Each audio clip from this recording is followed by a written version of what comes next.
Now, in this session, we'll try to look at how do we use or how do we create a few basic descriptive statistics using Tableau.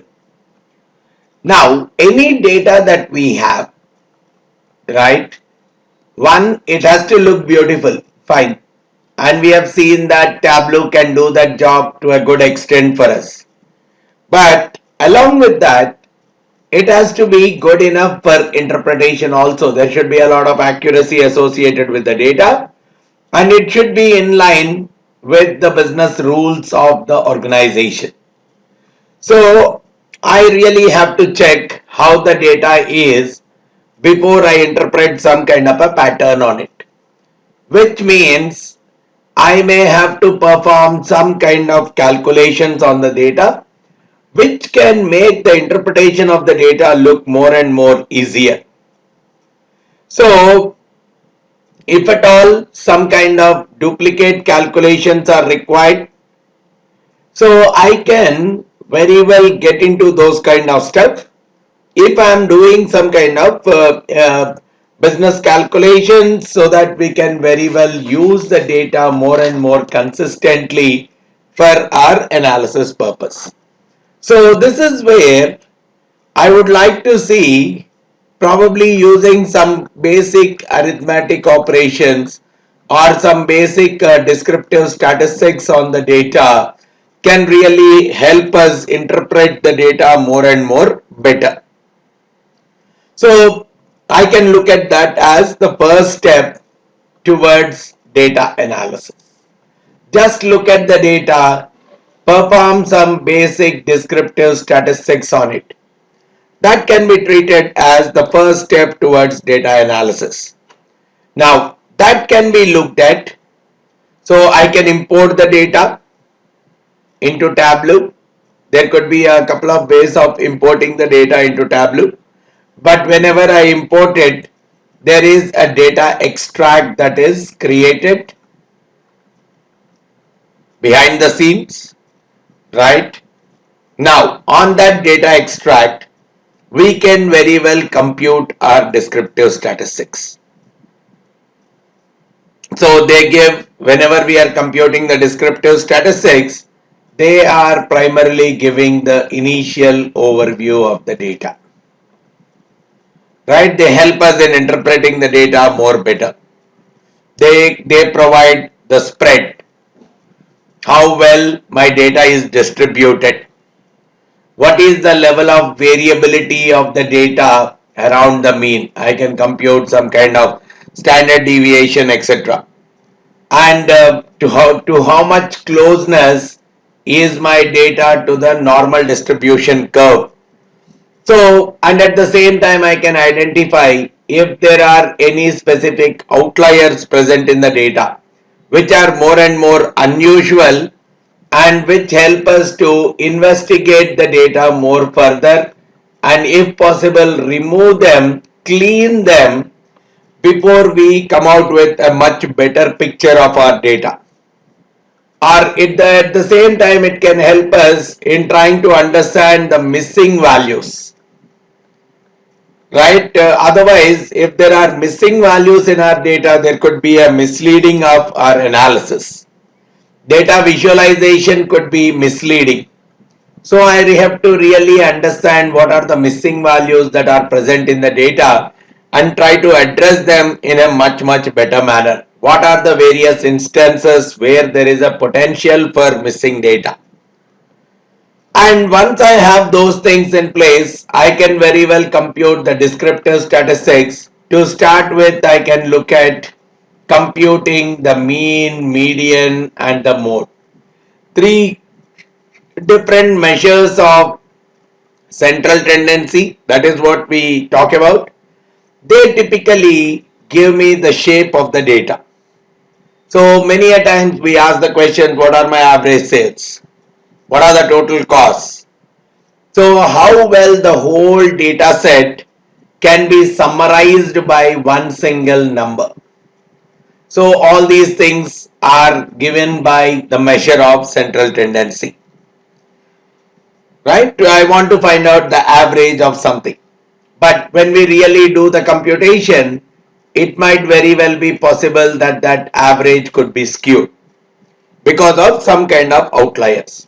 So we really want to find out whether the average that we are computing is a kind of a representative which is represented by one single number which is a representation of the entire data set.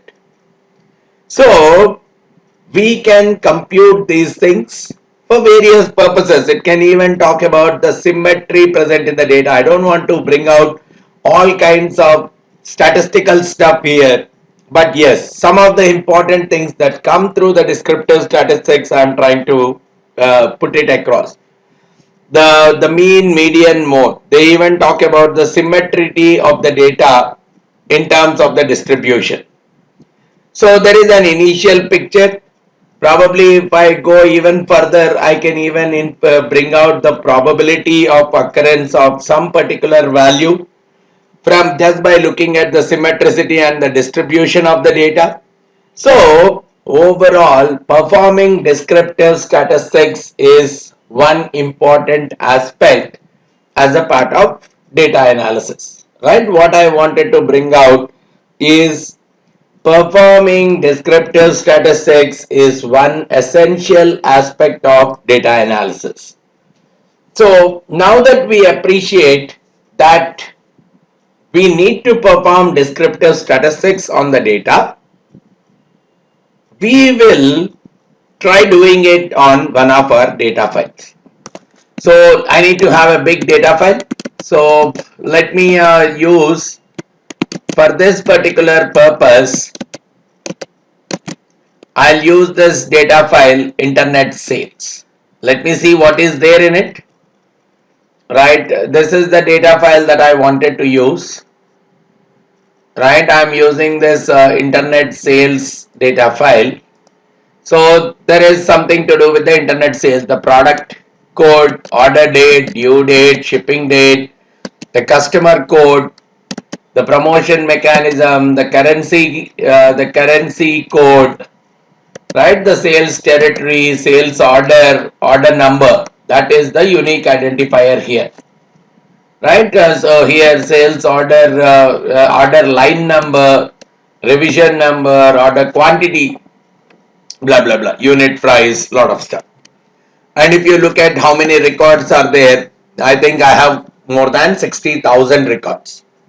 So this is the data right from 2005, the orders right from 2005 July up to 2008 August, or 2008 July end. So this is almost 3 full years of data regarding the internet sales. Fair enough. Now this is the data that I really want to perform the descriptive statistics on, right? So let's get the work started. So I'm getting into Tableau. So I'll start a new file, right? I'm creating a new file in Tableau. So I'm saving this. So let me save it as internet sales, right? That is the Tableau workbook that I'm saving. And in this I'm connecting to a data, so I'm creating a new data source. So where I'm connecting it to a text file. CSV file is not an Excel file, it's a text file for me. So that's where I'm connecting it to the internet sales CSV file. So this is getting opened, right? All the data is present out here. Internet sales.csv is my data source. Product key, order date key, due date key, shipping date key. There are so many information that has actually come in. So you have given a name, you have actually got it here. Now once you have got the file here, internet sales is the name of the file, right? The data set is this one. You have connected to the text file, right? Now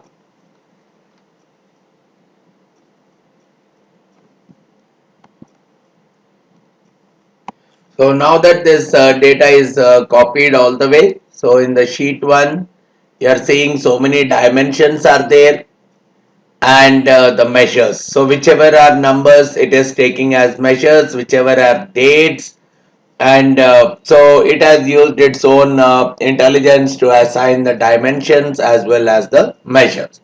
Fair enough. So in the so this is the data that got copied altogether. Now once my data is there in place, so this is the data. Now I can very well, let's say my intention first is to compute, right, to compute average sales amount. Right, my intention is a straightforward one. I want to compute the average sales amount. So what is that I should do? The sales amount, I'll simply drag it into the rows. So I got right from 0M to 29M or 30M. The different sales have been plotted. So it's a kind of graph that we have got. Right, the sum of the sales amount is what we have got. So it has visualized the data and it has created a bar chart out of it with one single vertical bar. But I am not interested in a bar chart here. I want to make it as a table. So for that I'll use the show me. Okay. Within the show me, for this kind of a data, right, I can select the table part. So this is my table, right, or this is my table, right. So I'll select this particular table. Now you could see the whole amount got displayed here. The graph has gone out and I got the summation of the total amount to be around 29,358,658, and we got the sum of the sales amount coming up here. So by default there is a sum that it has computed, but we are interested in measuring the average. So we have to transform this. I don't want the sum here because I am more interested in the central tendency. So I really want to go with the average. So what I'll do, I'll click on the sales amount, which is the sum, and from the sum I'll change the measure of it to average. I can even change it to median also. We'll come to it later. I'll make it to average. So this is the average number that I have typically got, 486.1. That is the average that we have finally got, and this is the one that is visualized even in the table. But I want to see even the median also. So again the sales amount, I can, for showing the median, one way is here itself I can make the median. If I am looking at the median, the number is 29.99, but here the mean is going off. So first thing, okay, if I keep the average as it is here, right, and now let's say I keep the sales amount again in the rows. Okay, this is the sales amount that is there in the row, and right click, let's say here I select the median, and this one, once I have selected the median out here, right, this is the mean, I have selected the median, and I can very well select the table. Now it gives me that my median is around 30, and The mean is around 486.1. So I have got both of them one below the other. Now I can remove it. So now the rows I don't require here. So I got both the mean as well as the median. Now I want to compute the mode. Mode for us as a definition is that value that occurs more and more frequently. Something which is occurring maximum number of times. So for that, now I want to count how many times each item is coming. So when it is a measure, I can't do the counting. Only when it is a dimension, I can do the counting of it. So what I'll do, the sales amount, first thing I want to convert it into a dimension. Right? So only when it is a dimension, it will be able to count. Tableau will be able to count how many times it is occurring. So what I do here, the sales amount which is there in the measures window, I'll duplicate it to start with. Okay, there is a copy that got created. Right? A duplicate of that is created. Now what I'll do is I'll drag this into the dimension shelf. So the sales amount came into the dimension shelf. Now this is purely like a dimension. And now this dimension I'll drag into the rows. Now I don't need the measure here. Measure name, I can simply drag it out. So now I have dragged the sales amount which was for which we have created a copy and we have put in the dimension. I have dragged it into the rows. Now whichever element, if it is a dimension element, if I have dragged it in the rows, what gets performed is the summation. Right? So you see that 2.29, 3.99, 4.99, blah blah blah. And these are the different occurrences of the sales amount that are being shown. Right? So these are the sales amounts. And now what I can, so I have brought them into the rows and I can go back to the measures pane and I can pull the number of records next to the sales amount. So I'll pull this number of records here.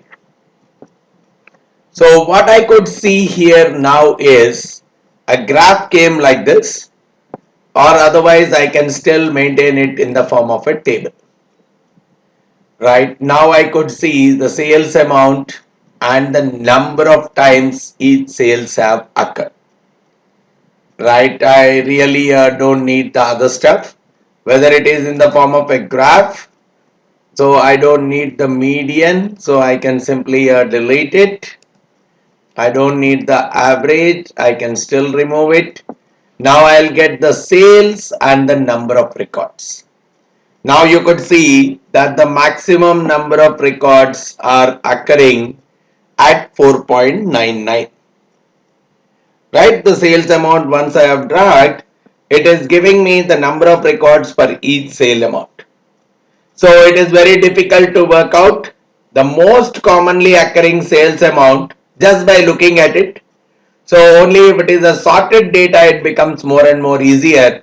So I'll actually look at this one, simply sort it. And when I have sorted, I could see 4.99 is coming at the top. When we have sorted it, the maximum one is at the top. And so it is telling me that the number of records are 8,827. So we have gotten for the horizontal bar symbol, and we have simply we have got into this horizontal bar symbol here, and we have simply done the sorting. So what we have got, either in the sheet form it comes like this, if I want it in the data form it comes like this. So whatever is the format, I can simply get, and I am able to make out that the mode in this case is around 4.49. So the same logic you can think in terms of getting as many computations as possible, right? You have got the mean, you have got the median, you have got the mode. So basically some basic calculations we can simply perform once we have a data with us, and I can do some basic sorting stuff, ascending, descending kind of orders, and we can do some kind of an interpretation. Okay, the average is around 486, the median is around 30, and the mode is around 4.99. Mean is very much greater than the median, which in turn is greater than the mode, right? So what we could very clearly conclude is my data is not symmetrical.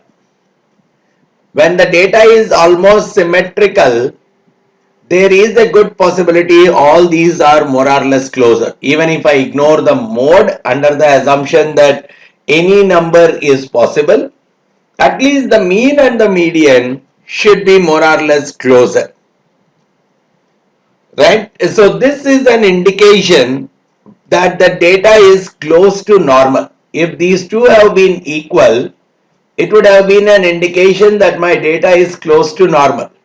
But now, because of this huge difference, my data is not close to a normal curve, right? So here, because this is very much higher, we can very well say that my data is positively skewed.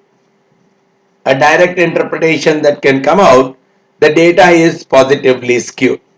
So here, we can't simply use the average to summarize the data. In this case, average cannot be used to summarize the data. We need to know about the other items as well. So the skewedness of the data is something that comes into picture, and it is an assessment of how far from the symmetry my data is behaving. So this is a good indication of presence of some kind of outliers in my data as well. So as a quick workout in Tableau, we can very well get into these kind of computations and make interpretations quite quicker. All right. So thanks a lot for listening to this session. Thank you very much.